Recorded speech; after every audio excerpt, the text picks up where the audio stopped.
мен біздің жамбыл облыстық қоғамдық кеңес осы ашықтық пен қолжетімділікке қалай қол жеткіздік осы туралы. Бірінші, біз өткен жылы құрылғаннан кейін бізде Тараз қаласында ЖКХ мәселесін қойдық. ЖКХ мәселесін қойғаннан кейін YouTube каналдан арнайы канал аштық, одан тікелей эфир жүргіздік. Сол кезде YouTube каналы ғана сол кезде тікелей эфир береді. Сол кезде подъездің үстіне шығып, крышасына шығып, бәрін түсіріп, қала әкіміне бүкіл кемшіліктің бәрін алдына қойып бердік. Бір апта уақыттың ішінде бәрі жойылды. Міне, ол біздің бірінші жеңісіміз. Екінші жеңісіміз біз айта аламыз, осы жылы мен Тараз қаласындағы халыққа қызмет көрсету орталықтарын аралап шықтым. Камераны қосып алдым, тікелей эфир, Facebook. Тікелей эфирмен, Facebookпен қосып келе жатыр. Кемшіліктердің 95% шешілді. Шешілмеді, тек қана жаңа ғимарат сатып алу. Біз 3 жаңа ғимарат сұрадық. Шыны керек, осы бюджетке өзгерістер өткенде енгізілді. Облыстық мәслихаттың шешімімен 2 жаңа ғимарат сатып алынатын болды. Онда осы біздің қоғамдық кеңестің тағы бір жеңісі.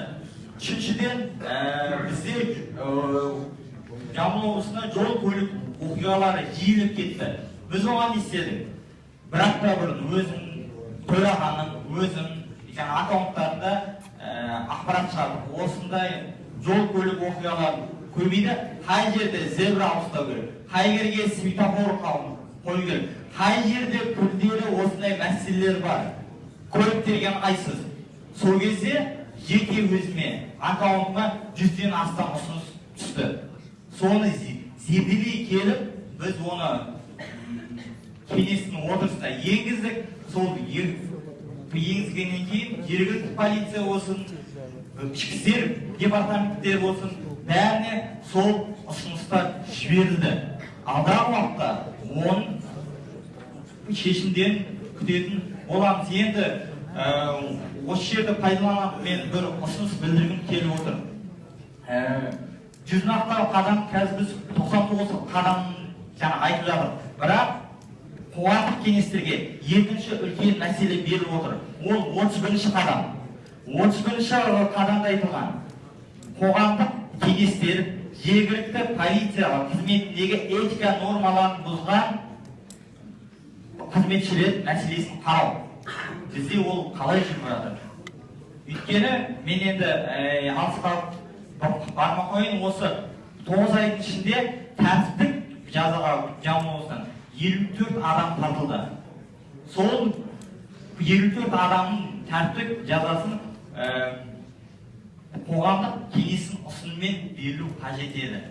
Бірақтан біз оны толық қарауға бірінші қолымыз келмейді және олардың әрбір мәселесін зерделей бермейміз. Ұсыныс мемлекеттік қызмет істері жөніндегі агенттіктің жанында диссовет бар. Бұл диссоветте бір бөлім бар, арнайы жұмыс жасайды. Алатта соны өздерін диссоветтерді ұсынады. Тура солай қоғамдық кеңесте мәслихаттың жанынан болсын, басқа ұйымның жанынан болсын бөлім болып, сол мәселелерін бәрін зерделеп, қоғамдық кеңестің күн тәртібіне шығаратын болса, сол кезде біз 31-ші қадамды орындайтын боламыз. Рахмет. Енді жаңа Серік Тұрарұлы айтып кетті, осы жерде осы үлкен облыстық республикалық кеңес құру бойынша. Жамбыл облысы тамыз айында бүкіл ауданда қаланың төрағаларын, президиум мүшелерін жинап әдістемелік кеңес өткізді. Бірінші болып әдістемелік кеңесті құрдық. Қазіргі уақытта біз 90 сайын кездесіп тұрып, қандай күрделі мәселелер бар, аудандық мәселелер шешілмей жатқан, облысқа шығару, облыстан республикаға шығару керек мәселелерді біз бір қолдан, бір жеңнен қолымыз шығарып, жағадан басымыз шығарып. Рахмет. Енді келесі сөз Зөлбаев Камалбек Болатұлы, Қазақстан азаматтық альянсының директоры.